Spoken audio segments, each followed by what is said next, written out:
ہم غلامان احمد رضا ہیں،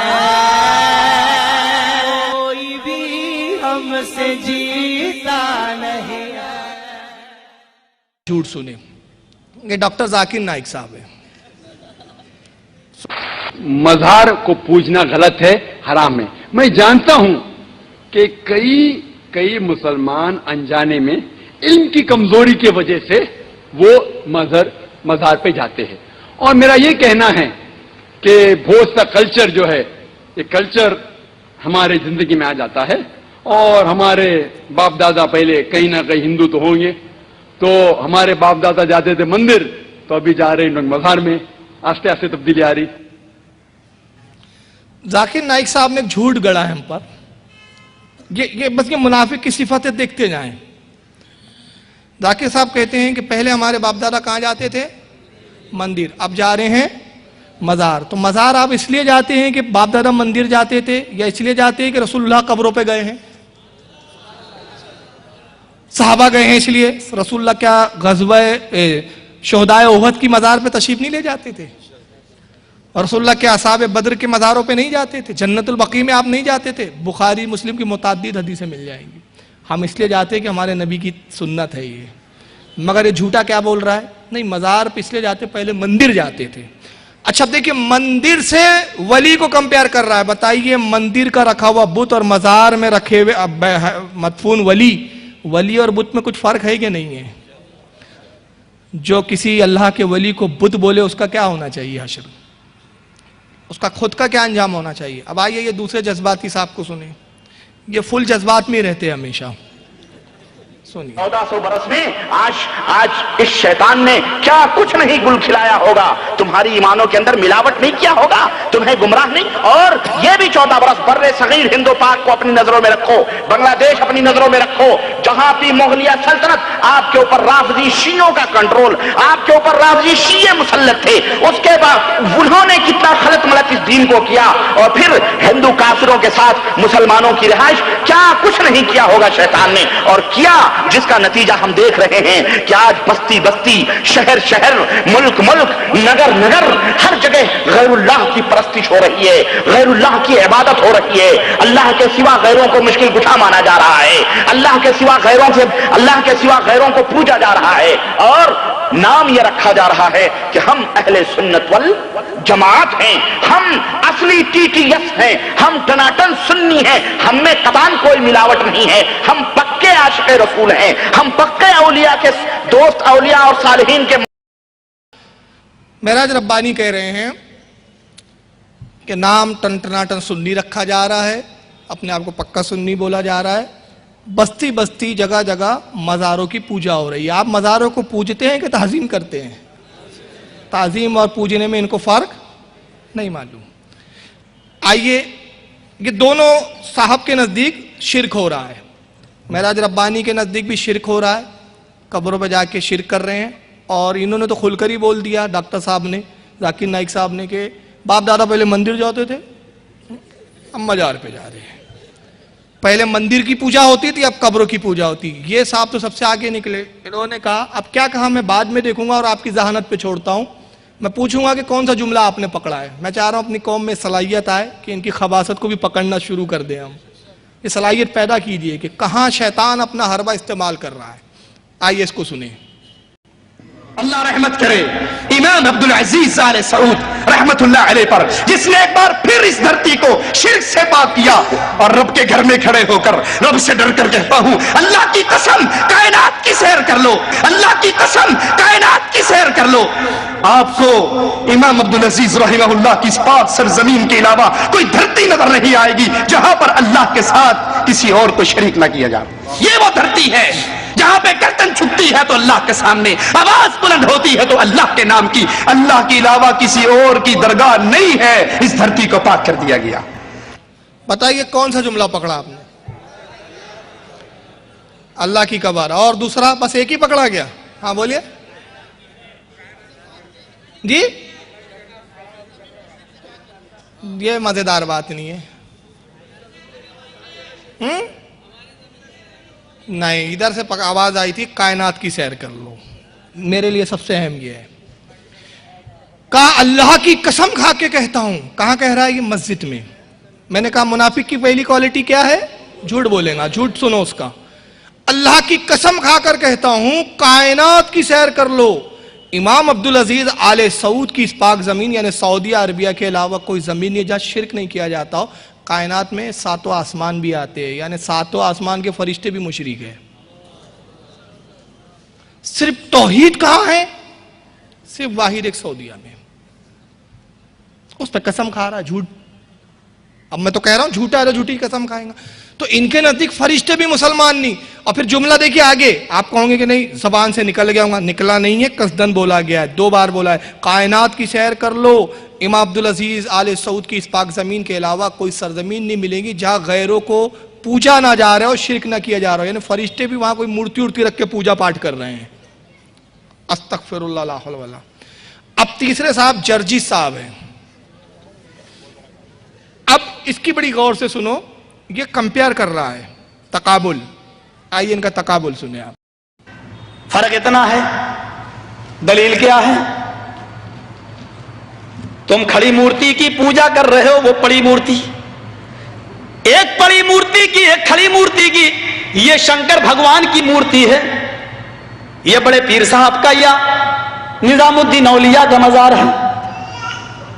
میں یہاں روک رہا ہوں. یہ شنکر بھگوان کی مورتی ہے اور یہ نظام الدین کا مزار ہے. دونوں میں کوئی فرق ہے یا نہیں ہے؟ اللہ کے ولی کو جو شنکر بھگوان کی مورتی کی طرح بولے ہو کتنا بڑا نالائق شخص ہوں گا. آگے سنیں اب. یہ احمد رضا خان کا مزار ہے. یہ کھڑی مورتی ہے, یہ پڑی ہے. جو کام اس پہ ہو رہا ہے وہی کام تو اس پہ بھی ہو رہا ہے. ورنہ مجھے بتا دو, ہندو چنری چڑھائے مورتی پہ تو کافر, تم چادر چڑھاؤ تو پکے مسلمان, وہ ہار ڈالے تو کافر, تم پھول برساؤ تو پکے مسلمان. یہ کوئی چیز کھانے کی مورتی پہ چڑھائے تو کہے پرساد, پرساد کھانا حرام. یہاں پر کوئی چیز چڑھائی جائے اس کو کہو تبرک ہے, اور یہ کھانا بڑا مبارک. ہندو مورتی دھو کر اس کا پانی پیے اور کہے کہ یہ گنگا جل سے زیادہ پاک پوتر ہے, اس سے بیماریاں صحیح ہو جاتی ہیں. مسلمان عرس کے موقع پر قبر دھو کر پانی اس کے بوتلوں میں بھرے اور کہے کہ اس کے آگے تو زمزم بھی فیل ہے. تو یہ پکا مسلمان. جو کام اس پہ ہو رہا ہے وہی کام تو اس پہ ہو رہا ہے. اور آج میں فتویٰ دینے کا عادی نہیں ہوں, لیکن آج جذبات میں ہوں, میں یہ فتویٰ دے کے چلا جاتا ہوں. میرے پیارے ساتھیوں, اللہ کی قسم, اگر بھارت کے اور پاکستان کے, ہندوستان اور پاکستان کے, ہندوستان کا یہ 20 کروڑ مسلمان اور پاکستان کا وہ 15 کروڑ 10 کروڑ مسلمان, اگر یہ چادر چڑھانے کے بعد, چنری چڑھانے کے بعد, تبرک کھانے کے بعد اگر یہ جنت کے اندر چلا گیا تو کعبے کے رب کی قسم کھا کے کہتا ہوں کہ بھارت کا 60 کروڑ ہندو بھی ایک ایک کر کے جنت میں چلا جائے. اور اگر بھارت کا ہندو جنتی نہیں ہے تو اتنا یاد رکھنا کہ پھر تم اپنے مسلمان ہونے کا سرٹیفکیٹ پیش کرو. تم وہ جہنم میں کیوں جائے گا؟ اگر وہ ان کاموں کی وجہ سے جہنم میں جا رہا ہے تو تم یہ کام کیوں کر رہے ہو؟ تمہارے اندر یہ کام کیوں پائے جا رہے ہیں؟ تم بھی تو وہی کام کر رہے ہو. ارے اس نے تو پھر بھی مورتی لگا رکھی ہے, تم نے تو پتہ نہیں کس کو گاڑ دیا اور نام ہی اس کے بدل دیے. اب ذرا تبصرہ سنیں. کمپیئر ولی کو کس سے کیا؟ مورتی سے. سب سے پہلی یہ جہالت دیکھیے آپ, معاذ اللہ استغفر اللہ. اب دوسرا, انہوں نے الزام لگایا, مماثلت بتائی کہ ہندو دیوی پر پانی چڑھاتا ہے تو وہ پرساد, آپ قبر کا پانی دھو کے پیئیں تو تبرک. ان سے پوچھو غسل کعبہ کیا ہے؟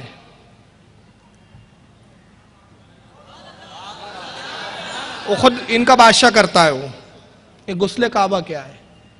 ایک چیز. چلیے آگے بڑھیں. دوسرا, اگر اسی کمپیرزم کے تقابل سے ہی آپ مشرک بول رہے ہیں تو پھر میں بھی کچھ جملے بولتا ہوں, اگر اس میں ہمت ہے تو جواب دے دیں.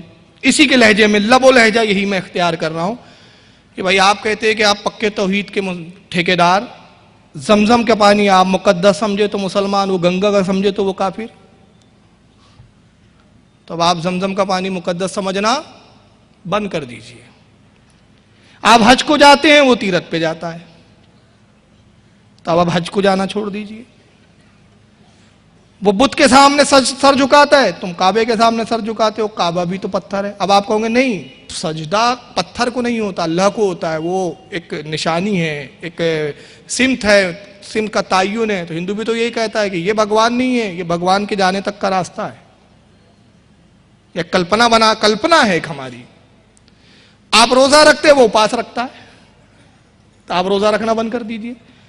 کسی بھی چیز کو شرک بولنے کے لیے وہ کرتا ہے ہم کرتا ہے، یہ تقابل دلیل نہیں بنتی. شرک کے لیے دلیل نص قطعی سے چاہیے. اگر اس میں ہمت ہو اور یہ واقعی علامہ اور مولانا اپنے آپ کو سمجھتا ہو یا اس کی جماعت سمجھتی ہو، تو قرآن کی سری آیت لائے جس میں ہو کہ اللہ نے فرمایا ہو کہ اگر تم نے قبر کے غسل کا پانی پیا تو حرام ہے، شرک ہو گیا. یہ آیت چاہیے. شرک کا حکم لگانے کے لیے دلیل چاہیے. اور دوسرا اس نے پھر کیا کہا آخری میں کہ اگر یہ سب کرنے کے بعد مسلمان اگر جنت میں چلے جائے تو 60 کروڑ ہندو بھی جنت میں چلے جائیں گے. آئیے اس کو اب اس کے گھر کی خبر دکھاتے ہیں تھوڑی سی کہ اس کے گھر میں خود کتنا بڑا شرک پھیل رہا ہے. منہاج السنہ ایک کتاب ہے علامہ ابن تیمیہ کی. ابن تیمیہ ہے ان کی اصل، ابن تیمیہ ان کی اصل ہے. یہاں سے یہ فرقہ شروع ہوتا ہے. 661 ہجری میں ابن تیمیہ کی پیدائش، 728 میں مر گیا. اس نے سب سے پہلے عقیدہ ایک بیہودہ تراشا کہ اللہ جسم رکھتا ہے، عرش پہ بیٹھا ہوا ہے. علماء نے اس وقت اس کی تردید کی، اس کے خلاف رد لکھا، اس سے مناظرے کیے، اور مناظرہ کرنے کے بعد اس کو شکست دی، جیل میں ڈال دیا گیا. یہ بڑی خوشی کی بات ہے. آج کی جو مسند ہے اس کے تعلق سے ایک بات بتا دوں. آج یہاں علماء احناف بھی بیٹھے ہوئے اور علماء شوافے بھی بیٹھے ہوئے ہیں. مطلب دونوں کا سنگم بتا رہے کہ ہم عقائد میں ایک ہے. ماشاءاللہ شوافے علماء بھی یہاں بڑی کثیر تعداد میں ہیں. اللہ تعالیٰ ان سب کو سلامت رکھے اور ان کے فیوز و برکات سے ہم احناف کو بھی نوازتا رہے. تو یہ سب شریعت کی نہریں ہیں. اعلیٰ حضرت نے بڑی پیاری بات فرمائی ہے. اس تعلق سے اعلیٰ حضرت فرماتے ہیں اسلام جو ہے باپ ہے، سنیت ماں ہے، اور اس کے 4 بیٹے ہیں، حنفی، شافعی، مالکی، حنبلی. اور اعلیٰ حضرت نے شعر بھی کہا ہے، کیا وہ بڑا پیارا شعر ہے کہ شافعی مالک و حنیف، حنبلی و مالک و حنیف، 4 باغ امامت پہ لاکھوں سلام. تو بہرحال بڑی خوش قسمتی کی بات ہے. میں ان تمام علماء شوافے کا ممنون و مشکور ہوں کہ انہوں نے اپنے ذات مقدس سے اس مسند کو زینت بخشی. اللہ تعالیٰ ان کے علم اور ان کے تمام معاملات میں ترقیاں عطا فرمائے. آئیے میں عرض کر رہا تھا 661 ہجری میں ابن تیمیہ پیدا ہوا. اس کا عقیدہ کیا تھا پتہ ہے؟ اللہ جسم رکھتا ہے اور عرش پر بیٹھا ہوا ہے، عرش تخت ہے اس پہ بیٹھا ہوا ہے. علماء نے اس سے مناظرے کیے. مناظرے میں جب یہ علماء کو مطمئن نہیں کر سکا، جیل میں ڈال دیا گیا. توبہ کی اس نے، کہا میں اپنے عقیدے سے توبہ کرتا ہوں. دوبارہ پھر جیل سے نکالا گیا. کچھ دن اچھا رہا، پھر بگڑ گیا. اس کے بعد پھر دوبارہ جیل میں ڈالا گیا، پھر توبہ کی، نکالا گیا، پھر بگڑ گیا. تیسری بار ایسا جیل میں گیا کہ پھر لاش ہی نکلی جیل سے. دمشق کی جیل میں اس کی موت ہوئی. اور ابھی یہ کہہ رہے تھے، دیکھو بڑی اتفاق کی بات، ابھی مجھے یاد آیا، استغفر اللہ، اگر پہلے یاد آ جاتی نا یہ چیز، لیکن میں حوالہ دکھانے کی ذمہ داری البدایہ والنہایہ اٹھاؤ. اس نے کہا قبر پر جو پانی چڑھایا جاتا ہے غسل کا، وہ تبرک. البدایہ والنہایہ میں ابن کثیر لکھتے ہیں کہ ابن تیمیہ کا جب انتقال ہوا، اس کی لاش نکلی، اس کے غسل کے پانی کو لوگوں نے تبرک کے طور پر بانٹ کر پیا. ہمت ہو تو ابن کثیر پہ فتویٰ لگاؤ اور ان لوگوں پہ لگاؤ جو ابن تیمیہ کے غسل کا بچا ہوا پانی پی رہے تھے تبرک سمجھ کے.